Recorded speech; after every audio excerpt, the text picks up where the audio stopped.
Oi, então agora vamos lá na segunda parte da aula, certo? Vamos descrever as lesões dermatológicas que vocês acabaram de aprender. Então, aqui nessa slide, né, vou dar um tempinho para vocês pensarem. A gente tem essa placa de superfície verrucosa, de bordos bem delimitados, bordas irregulares, bem delimitadas, discretamente eritematosa, certo? E superfície verrucosa, é isso mesmo. Às vezes, a gente a certeza, a gente se dá no exame presencial e palpando a lesão, tá certo? Aqui nós temos uma tumoração. No caso, assim, como é um pouco menor, a gente é uma lesão nodular com úlcera central, né? De fundo,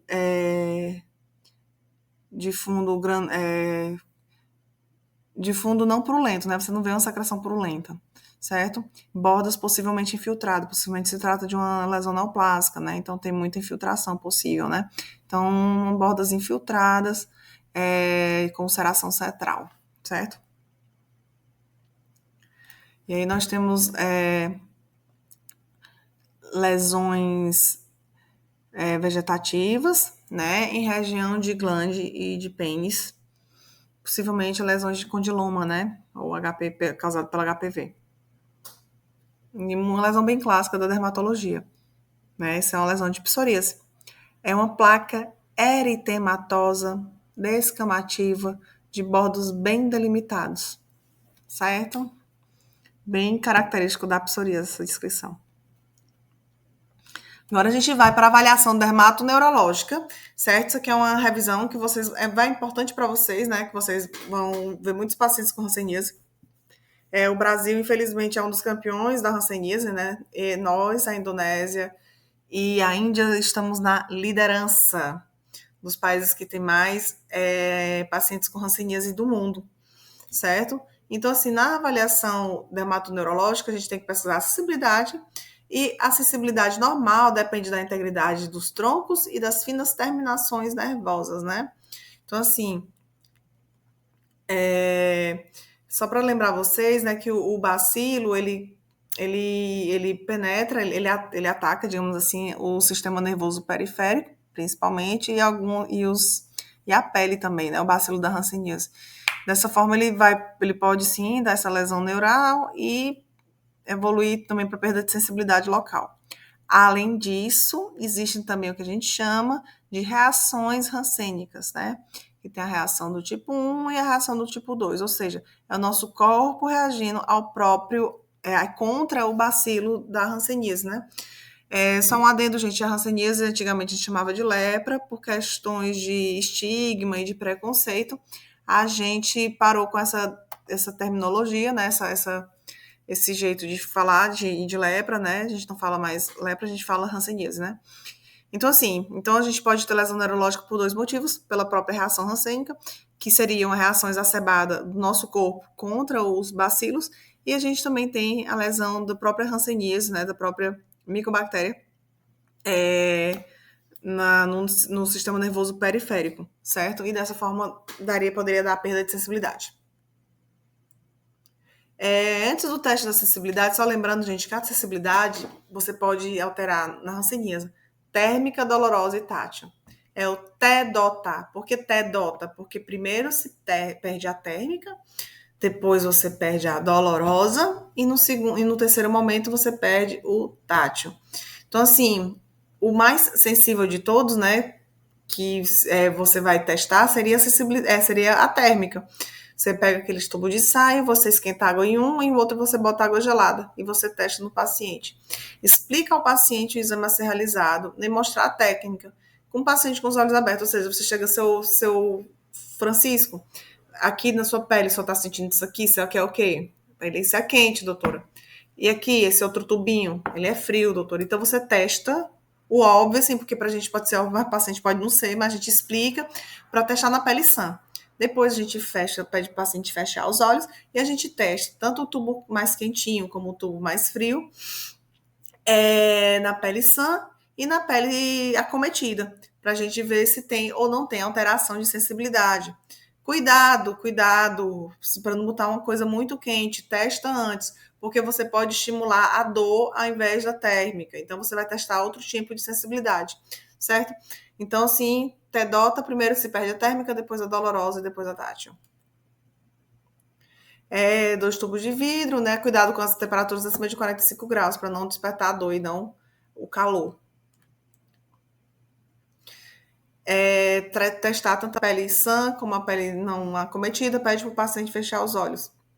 Você testa a pele normal e a pele afetada como uma forma de você, porque tem paciente que tenta adivinhar o que é que está se passando. Quando você, enfim, eles tentam entre aspas, nem mentir, não sei se a palavra correta é essa, eles tentam sair adivinhando, sair chutando o que é que eles estão achando, e quando você vai testando na pele normal, você consegue tirar a prova dos 9, entendeu? Então você sempre testa na pele normal, como testa na pele que está afetada.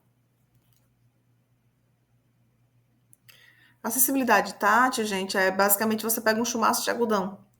E aí você toca no paciente, tanto na pele sã como na pele saudável, seguindo o mesmo raciocínio, certo?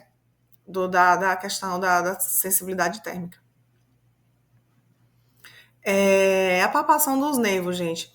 Então, basicamente, o nervo, porque às vezes você não sabe, será se ele está aumentado ou não está aumentado? Como é que você vai saber? Se o fulano tem 2 metros de altura, como talvez o nervo dele seja mais grosso do que uma menina de 1,40 m. Enfim, como é que você vai saber? Simetria. Sempre veja de um lado e veja do outro, certo? Você palpa o espessamento cutâneo. Se você tem neurite, o paciente assim dá um grito. Se você pega, ele dói assim demais. Ou seja, tem um processo inflamatório. A neurite, ela é causada pela própria reação do nosso corpo contra o bacilo, né? Então, assim, se tem neurite, o paciente grita de dor. E a neurite tem que ser tratada o quanto antes, para não dar lesão permanente, certo? Então, assim, você palpa o nervo, aí você vê, tá espessado em relação ao outro lado ou tá simétrico, certo? Existe dor quando você palpa. E aí, os principais acometidos, né? Temos o da face, que é o trigêmeo facial, que pode causar alterações na face, nos olhos. Você geralmente não palpa nem o trigêmeo nem o facial, você faz testes, né, com o paciente. Manda ele, em relação facial, você manda ele fechar os olhos com força, manda ele tentar abrir os olhos contra a resistência da sua mão, né? Você vai fazendo exame neurológico. Nos braços, a gente tem o nervo radial, ulnar e mediano, que podem causar alterações nos braços e nas mãos. E nas pernas, a gente tem o fibular comum e o tibial posterior, que pode causar alterações nas pernas e nos pés. Verificar se o paciente tem queixa de dor espontânea, queixa de choque ou dor à palpação no trajeto do nervo, simetria, comparar um lado do outro, tamanho e espessura, consistência, se está duro ou mole e presença de nódulos. Então, aqui a gente tem esse bonequinho mostrando, né, os nervos que são mais acometidos no paciente que tem hanseníase, certo?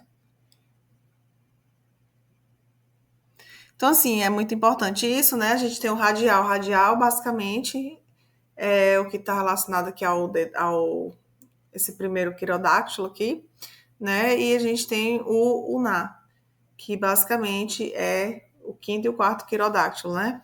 E isso vai refletir nas possíveis alterações cutâneas. Só lembrando para você, gente, que a gente faz muita palpação do nervo ulnar. Como é que a gente palpa o nervo ulnar? Eu vou fazer pessoalmente com vocês, né? A gente manda o paciente deixar o braço semifletido e vai palpando aqui na região mais lateral. Ai, gente, isso daí tem que ser pessoalmente de verdade. Mas aí vocês vão palpando. Tá vendo a figurinha aqui do. O nervo radial, vocês palpam mais lateral. E o nervo ulnar, vocês vão palpando de forma mais medial, né? Na região aqui do cotovelo. E o mediano você pega bem nessa região aqui. Mais mediana mesmo, aqui do punho, para você fazer a palpação. E a palpação do nervo, a gente tem o nervo fibular comum e o nervo tibial posterior. O fibular comum, ele pode dar aquele pé equino, né? Aquele pé mais caído. E o tibial posterior também pode contribuir. Então, assim, em relação ao nervo facial, manda o paciente fazer mímica. Em relação ao nervo trigêmeo, você vai testar a acessibilidade dele, né? Com um chumaçozinho de algodão, fio dental, na região de íris e de nariz. Geralmente a gente não faz assim, a gente pode fazer esse exame físico, né? Mas assim, a gente questiona o paciente se ele tem algum sintoma, né? Ou então ver se ele tem algum desvio na face, alguma alteração na face, para pensar mais nesses nervos faciais, né? Então, assim, com o achado desse exame semiológico, desculpa, temos a mão caída é do nervo radial, certo? O nervo radial, né? Ele basicamente leva essa região daqui e a parte mais posterior da mão. Aí, se ele está danificado, fica com a mão caída. Temos a mão em bênção, né, que é do nervo mediano, e temos a mão em garra, que é do ulnar, certo?